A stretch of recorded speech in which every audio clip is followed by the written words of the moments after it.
Hello dear 10th class students and welcome to Magnet Brains. मेरा नाम है ऋषभ सिंह परिहार और मैं डील कर रहा हूं national science olympiad class 10th chemistry के साथ। जैसा कि आप लोग जानते हैं, हमने 10th क्लास में सारे वीडियो लेक्चर्स, सारे चैप्टर्स के एक्सप्लेनेशन वीडियोस को कंप्लीट कर लिया है। साथ ही साथ में हमने उन स्पेसिफिक चैप्टर्स के एमसीक्यूज को भी कंप्लीट कर लिया है। तो अब बारी शुरू होती है PYQs की। तो मैं आज के वीडियो में सबसे पहले लेके आया हूं आपके लिए previous year questions 2017 Magnet Brains kindergarten से लेकर 12th क्लास तक NCERT CBSE state boards NTSC Olympiad, इन सब के वीडियो लेक्चर्स आपको 100% फ्री में अवेलेबल कराते हैं। और मैग्नेट ब्रेन्स पे 2-3 वीडियोस देखने के बाद भी कोई पेड सब्सक्रिप्शन या कोई दूसरी फीस पे नहीं करनी पड़ती है, क्योंकि यहाँ सारी चीजें 100% फ्री है, वो भी क्वालिटी कंटेंट और क्वालिटी टीचर्स के साथ। तो चलिए शुरू करते हैं आज का लेक्चर। सबसे पहले कुछ टेस्ट इंस्ट्रक्शंस हैं। This test is based on MCQ pattern. There are 4 options out of which only one is correct. Your test duration begins as soon as you view the first question. Once you end the test or the test duration gets completed, you will not be able to edit any of the answers. अब मैं फट से आपको ये 3 points बता देता हूँ। MCQ pattern में है, 4 में से एक ऑप्शन सही है। आपका जो टेस्ट ड्यूरेशन है वो वैसे ही शुरू हो जाएगा जैसे ही आप सबसे पहला क्वेश्चन ओपन करते हैं, ठीक है। और अगर आपका टेस्ट अगर आपने जैसे एंड कर दिया तो टेस्ट एंड करते ही आपका टेस्ट का ड्यूरेशन, टाइम ड्यूरेशन सब खत्म हो जाएगा। और अगर टाइम ड्यूरेशन खत्म होता है तो भी ऑटोमेटिकली टेस्ट जो है वो स्टॉप हो जाएगा, ठीक है। और उसके बाद आप कोई भी ऑप्शन को एडिट नहीं कर सकते। When you click on next और previous, your answers will be saved. अगर आप नेक्स्ट या फिर प्रीवियस पे क्लिक करते हो तो आपका आंसर सेव हो जाएगा। Click on next or previous to move from one question to another. Clicking on next or previous will also save your answer. अगर आपको एक क्वेश्चन से दूसरे में जाना है तो नेक्स्ट और प्रीवियस पे क्लिक करिए, और नेक्स्ट और प्रीवियस पे क्लिक करने पे आपका ऑटोमेटिकली जो करंट क्वेश्चन पे आप हैं उसका आंसर भी सेव हो जाएगा। Next, click on the green flag to mark a question as important. Green flag पे क्लिक करके आप किसी भी क्वेश्चन को इंपॉर्टेंट मार्क कर सकते हैं। जो राइट हैंड टॉप कॉर्नर पे एक नोट्स का ऑप्शन होता है, उस पर क्लिक करके आप उस क्वेश्चन का नोट ले सकते हो एक, ओके। और वो कहां विजिबल होगा आपको? माई नोट सेक्शन में। अगर आपने एक बार एंड टेस्ट पे क्लिक कर दिया है तो उसके बाद आप कोई भी चीज को एडिट या फिर रिव्यू नहीं कर पाएंगे। तो एंड पे क्लिक करने से पहले आप बहुत अच्छे से एडिट कर लें अपने आंसर्स को, और उसे रिव्यू भी कर लें अच्छे से, ठीक है। सो एक बार एंड करने पे टेस्ट आपका एंड हो जाएगा, ठीक है। अगर आपने जैसे ही टेस्ट को कंप्लीट कर लिया है और आप एंड पे क्लिक करेंगे तो इमीडिएटली आपको उसका रिजल्ट सामने आ जाएगा, और वो रिजल्ट आपके पास रिपोर्ट्स एंड एनालिसिस सेक्शन में अवेलेबल होगा। Remember, there is no negative marking. The objective is to reinforce your learning and not to penalise you for your mistakes. ध्यान रहे कि आपको कोई भी नेगेटिव मार्किंग यहाँ पे नहीं दी जाएगी। यहाँ पे आपको पेनलाइज नहीं करना है, एक तरीके से सिखाना है बेसिकली कि आप क्या कर रहे हैं और आपने क्या गलतियां करी हैं, ठीक है। तो चलिए आगे बढ़ते हैं। अब हम नेक्स्ट स्लाइड पर सबसे पहला question, atomic structure of element P and Q are schematically represented as. यहां पे आपको दो स्ट्रक्चर दिख रहे हैं, एक P का है और एक Q का है। तो मैं देखते ही सबसे पहले ये समझ जाता हूं कि यहां एक इलेक्ट्रॉन है यहां एक इलेक्ट्रॉन है, यहां 2 और यहां 3 इलेक्ट्रॉन है इसके आउटरमोस्ट शेल में। मतलब इसका इलेक्ट्रॉनिक कॉन्फ़िगरेशन है 283। इसका मतलब इसकी वैलेंसी कितनी हो गई? 3। वहीं पे अगर हम बात करें Q की, तो Q में है इनर में है 2 और बाहर वाले में है 6, 2,6। इसकी वैलेंसी हो गई 2, है ना। उसको 2 इलेक्ट्रॉन और चाहिए, इसे 3 इलेक्ट्रॉन और देना है। तो ये इनकी वैलेंसीज और इलेक्ट्रॉनिक कॉन्फ़िगरेशन हमने लिख दिया। Now which of the following statement is are correct? इनमें से कौन सा स्टेटमेंट जो है वो बिल्कुल सही है? P and Q will form the compound P2Q3। क्या ये P2Q3 नाम का कंपाउंड बनाएंगे? चलिए देखते हैं। P की वैलेंसी है 3, Q की वैलेंसी है 2, तो क्या फॉर्मूला बनेगा? P2Q3। तो ये हमारे आंसर से यहां मैच हो रहा है, बिल्कुल सही है। P will form phosphide with formula PP3। PP3 का फॉस्फाइड बनाएगा। अब जैसे कि आप जानते हैं फॉस्फोरस जो होता है उसकी वैलेंसी 3 और 5 होती है। तो अगर मैं P, जो हमारा P है उसकी वैलेंसी 3 है, अगर फॉस्फोरस की भी वैलेंसी हम 3 रखते हैं तो फॉर्मूला बनना चाहिए PP। और अगर दूसरा केस जो है हमारा, उसमें P की वैलेंसी हमने 5 रखी और ये जो हमारा P है उसकी वैलेंसी 3 है और फॉस्फोरस की हमने 5 रखी, तो क्या बनेगा? P5 P3। तो कोई भी ऐसा नहीं है जो हमारे इस ऑप्शन से मैच हो रहा हो, ठीक है, क्योंकि फास्फोरस की वैलेंसीज 2 होती हैं और ये हमने 9th क्लास में भी पढ़ा हुआ है, जो 3rd चैप्टर था 9th क्लास का, 4th चैप्टर था स्ट्रक्चर ऑफ एटम, वहां एक वैलेंसीज की टेबल थी। तो जो फास्फोरस है वो वेरिएबल वैलेंसीज को शो करता है। ये वाला स्टेटमेंट भी हो गया गलत। नेक्स्ट आता है Q exist as a divalent cation. अब आप बताइए, कैटायन का मतलब होता है पॉजिटिव चार्ज, इसकी वैलेंसी है 2। अब Q जो है ये कैटायन कैसे फॉर्म करेगा, इसके पास आउटर मोस्ट शेल में 6 इलेक्ट्रॉन है, तो ये 2 इलेक्ट्रॉन और ले लेगा, और 2 इलेक्ट्रॉन अगर और ले लेगा तो ये तो एनायन फॉर्म करेगा, ये तो एनायन फॉर्म करेगा ना। सो ये वाला पॉइंट भी गलत। P can form P5 anion to attain the noble gas configuration. क्या P5 एनायन फॉर्म कर सकता है, मतलब 5 वाला एनायन, मतलब पाया 5 नेगेटिव। जब इसके पास 3 इलेक्ट्रॉन है तो क्या ये 5 इलेक्ट्रॉन और ले सकता है? ये 5 इलेक्ट्रॉन और नहीं ले सकता, इतने इलेक्ट्रॉन लेने के लिए बहुत एनर्जी लग जाती है, तो ये 5 इलेक्ट्रॉन ले नहीं सकता, 3 इलेक्ट्रॉन को दे सकता है। So P can form P5 anion to attain noble gas configuration. ये बिल्कुल गलत है स्टेटमेंट, इसका मतलब हमारा एक ही सही है, that is first, 1 only, 1 is correct. Okay, हमारा ऑप्शन डी सही है। चलिए आगे बढ़ते हैं। Consider the following reaction. Ethanol is oxidized by acidified K2Cr2O7. Methane undergoes complete combustion. Ethanoic acid reacts with anhydrous Na2CO3. Ethanol reacts with sodium metal. Reaction in which water is one of the products are. इनमें से water इनमें से किसमें product है? चलिए देखते हैं। सबसे पहला आता है ethanol is oxidized.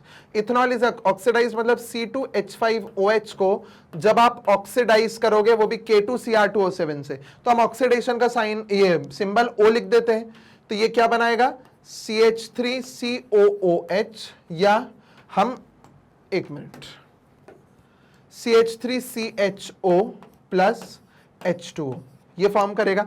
यहां मुझे H2O दिख रहा है, क्या बन गया इससे? मीथ ईथ, ये हमारा बन गया इथेनल, एल्डिहाइड बन गया, ठीक है। सो अल्कोहल को जब भी आप ऑक्सीडाइज करोगे वह एल्डिहाइड और वाटर बनाएगा। चलो भाई, इसमें तो हमें वाटर मिल रहा है। मीथेन अंडरगोस कंप्लीट कंबशन, तो CH4 का कंबशन मतलब रिएक्शन विथ O2, या हम सिंपली कंबशन को ऐसा O दिखा देते हैं, क्योंकि कंबशन रिएक्शन भी तो ऑक्सीडेशन होती है। Combustion is also a type of oxidation reaction. क्यों? कंबशन मतलब आग लगने में मुझे ऑक्सीजन की जरूरत तो पड़ेगी, ठीक है। सो क्या बनेगा? CO2 plus H2O plus heat plus light, ये चीजें बनेंगी। इसमें भी मुझे H2O दिख रहा है, यहां पे तो हमारा H2O था ही, तो यहां H2O था, यहां पे भी H2O है। Okay, ethanoic acid reacts with anhydrous Na2CO3, तो इथेनोइक एसिड हमारा क्या है? हमारा इथेनोइक एसिड इज CH3COOH। जब ये Na2CO3 के साथ रिएक्ट करेगा तो क्या बनाएगा? यहां लाइट हम इधर ही रख देते हैं, ओके। सो ये क्या बनाएगा? CH3COOH Na2CO3 के साथ ये बनाएगा salt, carbon dioxide and water, ठीक है। और सॉल्ट कौन सा बनेगा? ये Na जो है ये इधर H की जगह लग जाएगा, तो हमारा सॉल्ट बन जाएगा CH3COONA, इसे बोलते हैं सोडियम एसिटेट, ठीक है। दिस इज सोडियम एसिटेट, और वो हमारा सॉल्ट है, कार्बन डाइऑक्साइड और वाटर। यहां पे भी वाटर बन रहा है, तो इसमें भी वाटर बन रहा है, इसमें भी बन रहा है। लास्ट है ethanol reacts with sodium metal. Ethanol है C2H5OH plus Na, sodium metal. तो सोडियम क्या करेगा? यहां से हाइड्रोजन को हटा देगा, तो क्या बनेगा? देखो C2H5OH, H को हटा दिया सोडियम ने, खुद उसकी जगह लग गया, और साथ में हाइड्रोजन गैस रिलीज हो गई, और हाइड्रोजन गैस रिलीज हो गई तो हम इसको ऐसा बना देते हैं। ये हमारी बैलेंस्ड इक्वेशन हो गई जिसमें हाइड्रोजन गैस निकल रही है, इसका मतलब इसमें वाटर नहीं बन रहा है। चलिए, सो अब इसको हम सॉल्व कर लेते हैं। सॉल्व तो एक तरीके से, या एक मिनट रुकिए, अगर आप लोगों को इसका स्क्रीनशॉट लेना है तो आप इसका स्क्रीनशॉट ले सकते हो, इसमें सारी रिएक्शन लिखी हुई है हमारी, ठीक है। एक मिनट, ठीक है, ये लीजिए, इसका एक स्क्रीनशॉट आप ले सकते हैं। ओके, चलिए अब देखिए हमारा कौन सा ऑप्शन, सिर्फ 4th वाला ऐसा है जो नहीं था, बाकी सब में वाटर बना है। तो इनने पूछा है किसमें वाटर फॉर्म हो रहा है, 1, 2 and 3 only, option B. Okay, चलिए आगे बढ़ते हैं। The percentage by mass of water of crystallization in hydrated copper sulfate is, hydrated copper sulfate में water का कितना मास है ये पूछा है। तो चलिए hydrated copper sulfate क्या है, CuSO4.5H2O, ठीक है। तो CuSO4 में Cu का मास कितना है 63.5, सल्फर का होता है 32, ऑक्सीजन का होता है 16 और 4 ऑक्सीजन है तो 4 6 24 और 2 4 1 4 5 6 64। ओके 64, चलिए इसे टोटल करते हैं 4 5 6 7 8 9 6 एंड 6 12 13 14 15 159.5 ये आया है सिर्फ और सिर्फ अभी कॉपर सल्फेट का। अब वाटर का निकाल लेते हैं, एक वाटर मॉलिक्यूल का 18 होता है तो 5 का कितना हो जाएगा 90, 5 8 40 गया, कैरी गया 4, 5 1 5 6 7 8 9 90, ठीक है। सो अब हम इन दोनों को टोटल कर लेते हैं, 159.5 प्लस 90 गिव्स 5.9, 9 10 14 का 4 कैरी गया 1, 249.5, 249.5 हमारा आंसर आ रहा है। ये टोटल है, this is the total mass. तो टोटल मास अपॉन हमारा वाटर का मास इनटू परसेंटेज का 100, ठीक है। सो अभी हम क्या करेंगे, 90 को 249 से डिवाइड कर देते हैं, 249.5 से, ठीक है। सो कैसे करेंगे, हम सबसे पहले तो यहां से ये पॉइंट हटाते हैं और ऊपर एक 0 लगाते हैं, ठीक है। अब ये क्या हो जाएगा 9 0 0 0 0 अब एंड डिवाइडेड बाय 2495, ठीक है, एंड डिवाइडेड बाय 2495। चलिए करते हैं, 2 3 6 एंड 2 4 8। सबसे पहले हम लोग 2495 को 4 से मल्टीप्लाई करते हैं, 4 5 20 का 0 कैरी गया 2, ओके कैरी गया 2, 4 9 36, 37 38 एंड 3, 4 4 16, 17 18 19 का 9 कैरी गया 1, 4 1 4, 4 2 8 9, 9980, ये 4 आ रहा है, ये ऊपर जा रहा है 9980। तो हम एक काम करते हैं, 3 ले लेते हैं इसको, 3, ओके 3 5 15 का 5 कैरी गया 1, 3 9 27 28 एंड 2, 3 4 12 13 14 का 4 कैरी गया 1, 3 2 6 7 7 4 8 5 सही जा रहा है, तो 7 4 8 5। चलिए अब करते हैं इसको, 10 में से 5 गया 5, 9 में से 8 गया 1, 9 में से 4 गया 5 एंड 8 में से 7 गया 1, यहां से आ गया 0, ठीक है। अब ये आ गया है करीब करीब 15,000 के आसपास। सो 2495 को हम लोग मल्टीप्लाई करेंगे, किससे कर लें 5 से, 5 5 25 एंड 2 5 9 45 46 47, 5 4 24, 5 2 10 11 12, ये 12,000 आ रहा है, 2495 और आ सकता है तो 6 कर देते हैं हम लोग, 6 5 30 का 0 कैरी गया 3, 6 9 54, 55 56 57 and 5 6 4 24 25 26 27 28 29 and 2 6 2 12 13 14, ये आ रहा है 14970। तो 36 14970 0, ये हो गया 15 14 13 12 11 10 9 8 7 नहीं 8, ओके यहां पे हो गया 10, ये हो जाएगा 0 और ये भी हो जाएगा 0, 180 एंड में आ रहा है, अप्रोक्सीमेटली 36 आ रहा है। देखिए जरा यहां कोई ऑप्शन है, 42 36 63 एंड 24, 36 ये रहा। चलिए चेक करते हैं, इसका मतलब वाटर मॉलिक्यूल्स का परसेंटेज पूरे कॉपर सल्फेट में 36% है। चेक करें, okay 36 is the correct answer. Next question number 4 and 5, read the given passage and answer the following questions. चलिए, when an alcohol is heated with excess of concentrated H2SO4 at about 170 degrees Celsius, it gets dehydrated to form alkene. In this reaction, concentrated H2SO4 acts as a dehydrating agent. Concentrated H2SO4 है क्या basically, वो एक तरीके का dehydrating agent है, वो water molecule को निकाल लेता है किसी भी कंपाउंड से, ठीक है। चलिए क्वेश्चन देखते हैं, Which of the following statement is are correct when 2-butanol undergoes dehydration? जब 2-butanol का डिहाइड्रेशन हो तब क्या होगा, तो चलिए देखते हैं। जब हम 2-butanol, सबसे पहले तो हम ब्यूटेन बना लें। अब उन्होंने बोला 2-butanol, तो 2-butanol मतलब यहां OH लगेगा 2 पे, ये सेकेंड कार्बन है, बाकी जगह पे हाइड्रोजन लग जाएगा, है ना। अब उन्होंने बोला अगर इसका डिहाइड्रेशन हो तो फिर क्या हो सकता है, इसका डिहाइड्रेशन हुआ तो ये दोनों निकल जाएंगे H2O बन के, और एक और पॉसिबिलिटी है ये इसके साथ भी जा सकता है पड़ोस वाले के साथ, तो हम वो भी बना देते हैं। यहां पे अगर मैंने OH लगा दिया, यहां H, ये H,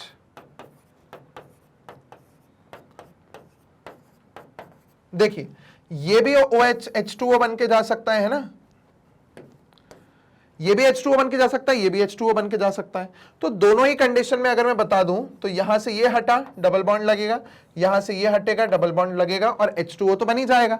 अब अगर मैं इसका फॉर्मूला लिखूं तो क्या है, 1 2 3 4 C4 1 2 3 4 5 6 7 8 C4H8 ये है, और ये वाला 1 2 3 4 5 6 7 8 H8 एंड C4, ये भी C4H8 है, वो भी C4H8 है, दोनों C4H8 है। ध्यान से देखिएगा, only one alkene having same number of carbon atom as in two butanol is formed. एक ही एल्कीन तो नहीं बन रहा, और भी दो एल्कीन्स बन सकते हैं, देखिए दो एल्कीन्स बन सकते हैं एक्चुअल में, ठीक है, तो ये तो रॉन्ग हो गया।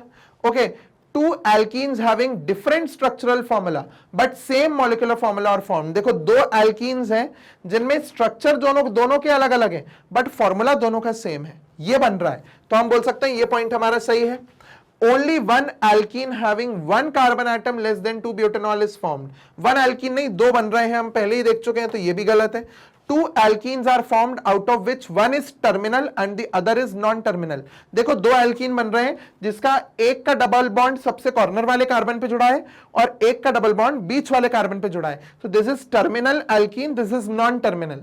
नॉन टर्मिनल मतलब जिसका डबल बॉन्ड बीच के किसी कार्बन में जुड़े हुए हो, इसका डबल बॉन्ड जो है वो इधर वाले से तो जुड़ा ही है मगर कॉर्नर वाला कार्बन भी तो आ रहा है, तो टर्मिनल मतलब जो एंडिंग वाला होता है, तो एंडिंग कार्बन पे एल्कीन है, इसमें बीच वाले कार्बन पे एल्कीन है, तो ये पॉइंट भी सही है। Two alkenes having same percentage composition by mass are formed. ऐसे एल्कीन बन रहे हैं जिनका परसेंट कॉम्पोजिशन बिल्कुल सेम है बाय मास, यहां पे भी कार्बन 4 है हाइड्रोजन 8, यहां पे भी कार्बन 4 है हाइड्रोजन 8, तो बिल्कुल सही पॉइंट है। So this point is also correct. तो हमारे कौन कौन से पॉइंट सही है, यहां पे हमारे पॉइंट्स 2 4 और 5, ये हमारे पॉइंट सही है। चलिए चेक करते हैं एक बार।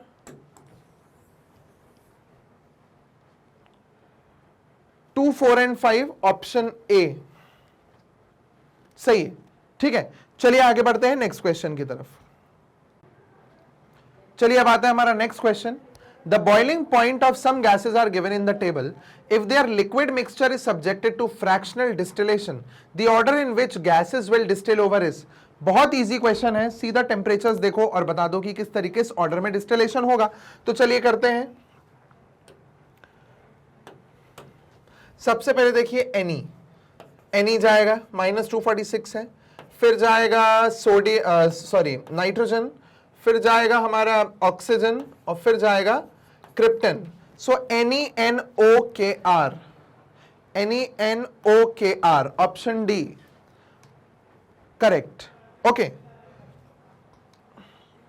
read the given passage and fill in the blanks by choosing an appropriate option। bleaching powder is a dash powder, कैसा मतलब, ओके कलर के हिसाब से तो येलोइश व्हाइट कलर का पाउडर होता है bleaching powder. When exposed to air, it reacts with carbon dioxide, सही लिखा है, to liberate Cl2 gas. It is dash third in cold water and milkiness of the solution is due to the presence of unreacted dash. It is dash in cold water, soluble in cold water, और जो milkiness आती है पानी में वो lime के कारण आती है, जो बचा हुआ रह जाता है, unreacted lime. It reacts with HCl and H2SO4 liberating dash gas. Chlorine gas liberate होती है जब वो HCl या H2SO4 के साथ रिएक्ट करता है, तो ये तो क्लियर कट आंसर है इसका बी। ओके चलिए आगे बढ़ते हैं। Rohan added different substances P, Q and R to 3 beakers containing 30 ml of water as shown in the figure। यहाँ फिगर में उन्होंने 3 बीकर्स में 3 सब्सटेंसेस डाले हैं P, Q और R। He observed that the temperature of beakers 1 and 2 increase while that of beaker 3 decreases। Substances P, Q and R could be respectively। उन्होंने बोला है कि बीकर 1 और 2 का टेम्परेचर बढ़ गया, वहीं पे तीसरे वाले का कम हो गया। तो चलिए देख लेते हैं। अगर मैं देखूं तो यहाँ पे मुझे कॉमन क्या, देखो इसका टेम्परेचर तो बढ़ता है ना, और इसका भी बढ़ता है, CaO का भी बढ़ता है, KCl का नहीं बढ़ेगा। ठंडा किसका होगा ये देख लें, NaCl का ठंडा हो जाएगा, NaCl का ठंडा हो जाएगा, इनके ठंडे हो जाएंगे। और NH4Cl और Na2SO4, Na2SO4 जो है उसका टेम्परेचर गर्म होता है, NH4Cl वहीं ठंडा हो जाता है। पानी में मिलाओगे ना NH4Cl को तो ये ठंडा हो जाएगा। Na2SO4 को पानी में मिलाओगे एक्सोथर्मिक होगा, CaO को पानी में मिलाओगे एक्सोथर्मिक होगा, NaCl को पानी में मिलाओगे ठंडा हो जाएगा सोल्यूशन। ठीक है, सो इसका आंसर हमारा सी होना चाहिए। चलिए चेक करते हैं, option C is the correct answer. चलिए next, fill in the blanks in the given table by choosing an appropriate option। चलिए देखते हैं NaClO, इसको बोलते हैं सोडियम हाइपोक्लोराइट और ये है हाइपोक्लोरस एसिड। ठीक है, तो ये हाइपोक्लोरस एसिड है, ये NaOH है और ये हमें pH बताना है इसका। तो ये एक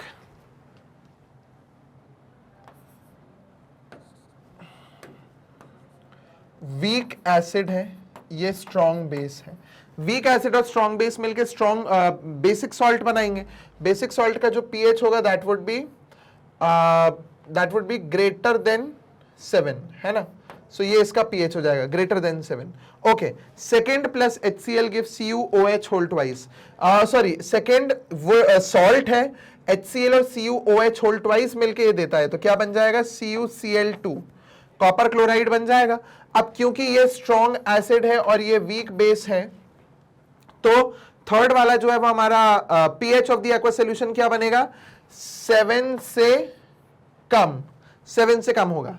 ठीक है, NH4HCO3 सोडियम अमोनियम बाइकार्बोनेट, ये अमोनियम बाइकार्बोनेट है, किससे रिएक्ट होके बन रहा है हमें ये बताना है।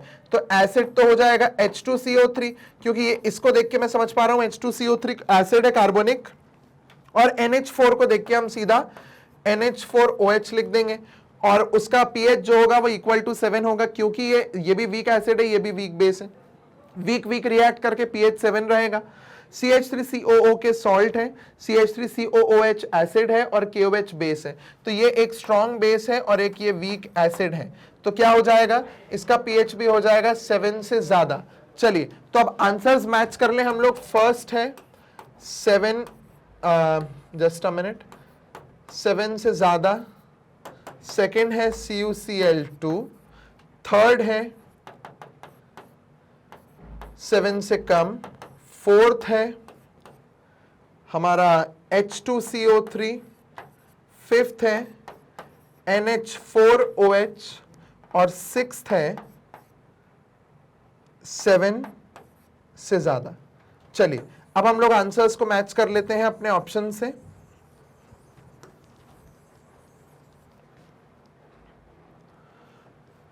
सबसे पहला है, हम ये इनको देखते हैं पहले, CuCl2, H2CO3 और NH4OH। तो CuCl2, H2CO3 और NH4OH अब मैच कर लो। ये 7 से ज्यादा है, वहां भी हमने 7 से ज्यादा दिया हुआ है, ठीक है। 7 से कम है, 7 से कम है, ओके, एंड 7 से ज्यादा है, 7 से ज्यादा है। देखिए अपने वही सिंबल्स लगे हुए हैं ग्रेटर देन के, ठीक है। चलिए सो इसका मतलब हमारा आंसर कौन सा सही है, हमारा आंसर जो सही है that is option B. Clear, okay. चलिए आगे बढ़ते हैं टुवर्ड्स द नेक्स्ट क्वेश्चन। चलिए अगला क्वेश्चन आता है अब, the ratio of the number of molecules in 4 grams of hydrogen to the number of molecules in 5.6 decimetre cube of oxygen at standard temperature and pressure is. तो सबसे पहले हम निकाल लेते हैं नंबर ऑफ मॉलिक्यूल्स। ये 4 ग्राम हाइड्रोजन दिया है, इसके नंबर ऑफ मॉलिक्यूल्स निकाल लें, तो नंबर ऑफ मोल्स निकाल के ही डायरेक्ट हम सॉल्व कर देंगे। तो देखिए नंबर ऑफ मोल्स निकालने का फॉर्मूला क्या होता है, it's n is equals to given mass upon molar mass. तो गिवन मास हमें 4 है और मोलर मास कितना है, क्योंकि उन्होंने मॉलिक्यूल बोला है, हाइड्रोजन का मॉलिक्यूल H2 होता है जिसका मास 2 होता है, तो हम यहां लिख देंगे 2। ये हो गया मोलर मास, तो कितना आ गया, 2 मोल्स इसका आंसर आ गया, ठीक है। सो हम लोग हाइड्रोजन के लिए 2 मोल्स सेव करके रख लेते हैं कि हाइड्रोजन के भाई 2 मोल्स हैं, ठीक है। अब अगर हम बात करें इसकी, so 1 decimetre cube is equal to 1 litre, है ना। So 5.6 decimetre cube will be equal to 5.6 litre. तो उनने बोला है कि भाई हमारे पास 5.6 लीटर ऑफ ऑक्सीजन है स्टैंडर्ड टेम्परेचर एंड प्रेशर पे। तो जब भी कोई gas standard temperature and pressure पे होती है तो उसके 22.4 लीटर में 1 मोल होता है। 22.4 लीटर में 1 मोल होता है। तो 5.6 लीटर में कितना होगा? तो ये हो जाएगा 1/22.4 इंटू 5.6। अगर 22.4 लीटर में 1 मोल है at standard temperature and pressure, तो 5.6 लीटर में कितने मोल्स होंगे at standard temperature and pressure? 1/22.4 into 5.6, जिसका आंसर आ जाएगा 0.25 मोल्स। क्लियर हुआ? अब इसका आया है 0.25 मोल्स, उसका आया था 2 मोल्स। तो 2/0.25 कितना होता है? ये 1 जा और ये 8 जा, तो 8/1 विच इज 8:1। तो कितना रेशो आ रहा है? 8:1। तो 8:1 इसका करेक्ट आंसर है डी। चलिए चेक करते हैं। Okay, it is correct. अब आप इसका चाहें तो एक स्क्रीनशॉट ले सकते हैं। ओके, चलिए आगे बढ़ते हैं। If boiling point of an alkene formed in a dehydration reaction of an alcohol is -6 degree, then which of the following could be the boiling point of succeeding and preceding members of this alkene in its homologous series respectively? अब ध्यान से देखिए, यहां उन्होंने बोला है कोई भी एक एल्कीन है X जो कि अल्कोहल के डिहाइड्रेशन में बना है, वो -6 डिग्री सेल्सियस उसका बॉइलिंग पॉइंट है। अब उन्होंने ये बोला इससे पहले वाला मतलब प्रोसीडिंग, हम उसको बोल देते हैं ए का क्या होगा और इसके बाद वाले बी उसका क्या होगा। इन्हें ये नहीं बोला है कि जस्ट पहले या जस्ट बाद में, उन्हें तो बोला है इसके बाद वालों का और इसके पहले वालों का। इनमें से करेक्ट ऑप्शन आपको क्या लगता है वो आप बताओ। ऑब्वियस सी चीज है। अब ये वाला जो मेंबर है, समझ लो फॉर एग्जाम्पल इसमें 5 कार्बन है, तो ऑब्वियस सी चीज है इसके पहले वाला जो होगा वो 5 से कम होगा और जो बाद वाला होगा वो 5 से ज्यादा।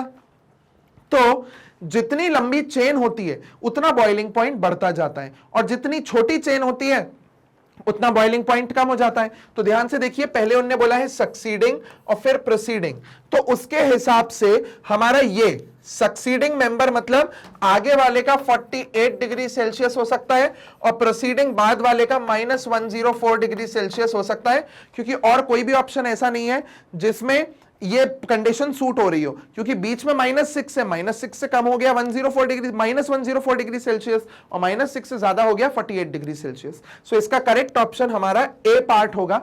चलिए चेक करते हैं। ओके, सो ये वाला क्वेश्चन का आंसर भी हमारा सही है। चलिए, सो यहां पे हमारे क्वेश्चंस होते हैं कंप्लीट, और अब हम ये देखेंगे कि भाई मैग्नेट ब्रेन्स पे वीडियोस को एक सीक्वेंस में कैसे देखना है। अगर आपको सीक्वेंस में कोई देखने की दिक्कत आ रही है वीडियोस को, तो आप सबसे पहले तो प्लेलिस्ट को सर्च करें। प्लेलिस्ट अगर नहीं मिलती है तो मैग्नेट ब्रेन्स की official website that is www.magnetbrains.com पे आप जा सकते हैं, और वहां जैसे ही आप क्लिक करेंगे तो आपके सामने स्क्रीन ओपन होगी, लेफ्ट पे सारे कोर्सेज होंगे, और जैसे ही आप देखेंगे तो वहां पे जैसे कोर्सेज दिए हुए हैं ना, तो इसी तरीके से ओलंपियाड मिलेगा। ओलंपियाड पे क्लिक करेंगे तो हमारे ओलंपियाड ओपन हो जाएंगे। यहाँ 9th और 10th दोनों क्लासेस के आपको मिलेंगे।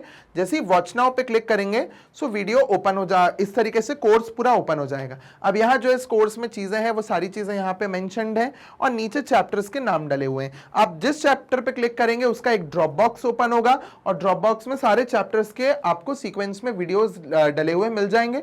आप वॉच नाउ पे क्लिक करके कितनी भी बार कोई भी वीडियो प्रॉपर सीक्वेंस में देख सकते हैं। Okay, so Magnet Brains kindergarten से लेकर 12th क्लास तक NCERT, CBSE, state boards, NTSC, Olympiad, इन सब के वीडियो लेक्चर्स आपको 100% फ्री में क्वालिटी कंटेंट और क्वालिटी टीचर्स के साथ अवेलेबल करा रहे हैं।